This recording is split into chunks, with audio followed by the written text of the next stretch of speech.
Welcome to another CEO Wisdom Pod with Vishal Reddy. Vishal is founder and CEO at Builtiful Homes and Buildings. We're going to talk about real estate construction, interior design, architecture, and the construction industry in India.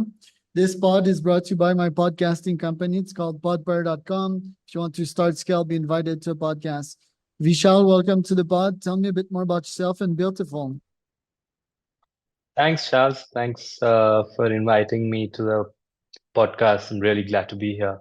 Um, yeah, to begin, so I'm from India and I am based in a state called Telangana from Hyderabad. It's a city in Telangana in our state. And I'm the CEO and founder of Builtiful Homes and Buildings. And we're a construction company. Essentially, what we do is we act as a bridge between the client and the architect. And we work as a turnkey execution partner, allowing us to build exactly what has been designed by the architect. So we are helping customers in building their homes, in executing the interiors, and also we also provide project management consultancy services in order to manage the entire project between the for the client between the client and the architect and ensure everything is done in a very smooth and an efficient way.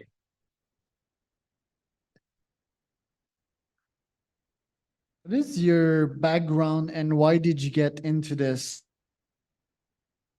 Well, so I'm coming from business background myself. I've done my bachelor's in business administration, and I have then gone for my master's. I've done it at the UK. I've done it in the University of Exeter in my management, and um, after coming back, I've noticed that there's a huge gap between when people are looking a lot of discrepancies. There's a lot of inefficiency that we observed, and this is something that has been ongoing for a long time, more than 20, 30 years. If you see, the construction industry itself has not changed. There's not much change that happened in terms of, you can say, your efficiencies, your tech enablement. That has not changed, and I thought this is something that it's a great opportunity for me to bring in the skills that I had pursued and learned and equipped at my university, and also leverage the construction background I'm coming from. So our family is into construction, and we've worked with the government for a lot of projects in Telangana and AP, and I felt like this is a great area where we can actually bring what our family has been into, and put that into our startup, which is essentially being able to help plot owners to build their own house, execute their interiors. And what we are doing essentially different, I would say, is we are being very tech savvy in terms of how we are going about our process.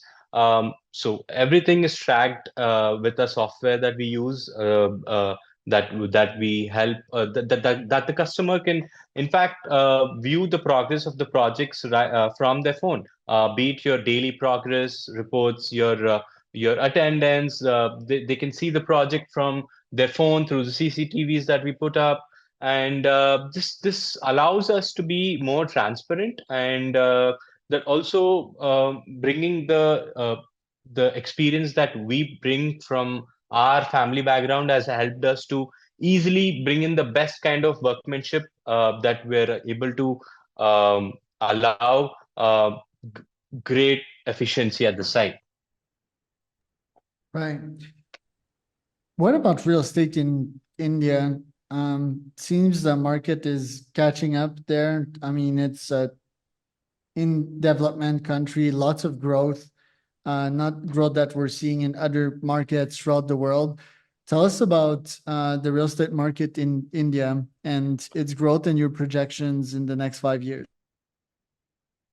Well, I think real estate has a lot to do with the country's economy in general. And given that India's population pyramid is quite young, there are a lot of uh, younger population than the aged population, as you can see in other countries like Japan and Korea, that you see that a population pyramid is quite high. They're much older, the general average crowd. So given that, there's a lot of economy that is growing because of this, and it is interlinked. And you see in states like Maharashtra, with the capital cities, Mumbai, which is where real estate is really, really expensive. And it has always been expensive. And what's changed is the real estate segment in overall in our country, in states like Telangana. It has even reached great heights in our state, where you can see that land prices have shot up, be it your commercial spaces or residential properties. They have skyrocketed in the last 4 to 5 years, and that's mainly to do with the economic growth that we're able to um, achieve. And thanks to a lot of factors that allow us to perform. And soon, I think that this is not going to stop anytime soon. I think real estate is continuing to grow, and it will do so for the next at least 10 to 15 years. And yeah, so I think it's a great time to be investing in India. What did you learn from your time at Uber, and what principles do you apply to your company today? Well, so when I joined Uber, I had just finished my BBA, and it was more about for me to get a corporate exposure, working in a large company, as opposed to working in a startup. There are pros and cons of being able to do both, and I wanted to get that experience ticked off. And I started my journey with Uber, and I was working with Uber Eats, which was very new to our country and especially our state. So I was in the initial team of onboarding Uber Eats into our state, into our city, and we were helping a lot of um, we were helping restaurants onboard the software. We were helping driver partners to help get onboarded smoothly. And it was the entire process was really, really a great opportunity for me to learn more about how a business within a business can be set up in a growing country like ours. And there's a lot of takeaways that I could take from my experience at Uber, given that mainly we were able to, I was able to learn how to communicate between teams, what kind of scalar chains are there, and how to maintain more efficiency with the kind of communication techniques that are there within teams. And that has helped me a lot in achieving and bringing those processes into my company right now. And I think that has helped me a lot in what I'm doing today, for sure. How can you scale Builtiful? Well, if I'm being honest, we we don't seriously see that as our primary target to be able to scale immediately. I see a lot of companies that scale too soon, too fast, and end up having a lot of efficiency problems.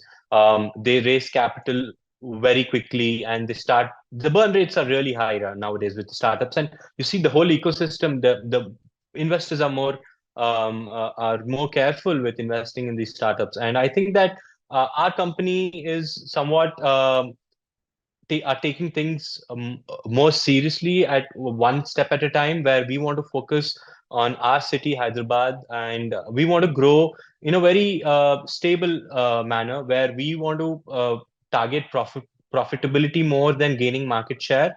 And that's something that I've always wanted to do, and I want to stick by that. But of course, as and when we are able to grow we do want to push the gas to other cities and see whether the end goal is to being able to provide the same customer service that I am today, even then. So that is the main target for us. Who is in the luxury market in India? Like, how did they make their fortune? Yeah, what sector, what industries? People that buy your luxury houses, basically. Right. See, so the kind of customers we deal with are usually customers that uh, think that are more focused on results-based thinking than cost-based thinking. They don't see price as the primary factor of their decision making. They are ready to spend the buck given that we are giving them what they want. What is it that they're looking for? They're looking for quality. They're looking for timelines. They're looking for efficiency. These are the things we want to be able to solve their problem, and they don't want to be running around here and there worrying about their project, worrying about the quality of the finishes that they're getting at the site. And usually these are the kind of clients that we are very interested in working with, and these clients really appreciate what we bring into the table. And fortunately we've been very helpful to these clients, and we're looking forward to being able to increase our database with working with such clients. And it seems that the style is Westerner. Do you have some clients that ask for more of an Indian style? Because farmhouse, that's very Western um, model, I guess. And yeah, the architecture looks very Westerner. Any Indian culture demands from your clients on the house architecture side of things? Oh, definitely.